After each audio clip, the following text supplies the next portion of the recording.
السلام عليكم، معاكم هالة حجازي من قناة حلو حادق.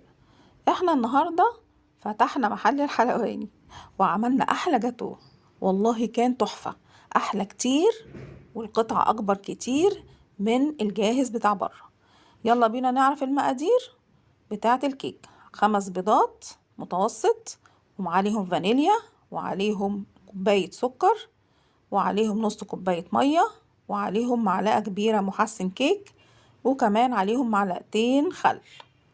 خلاص هنضربهم كده ضربة في العجان، وبعد كده هنحط المكونات الجافة عبارة عن كوبايتين دقيق ومعلقتين كبار وعليهم معلقة صغيرة بيكنج باودر وعليهم معلقتين كبار هرمية نشا.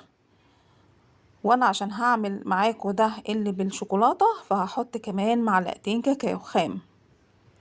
وهننخل المكونات الجافة.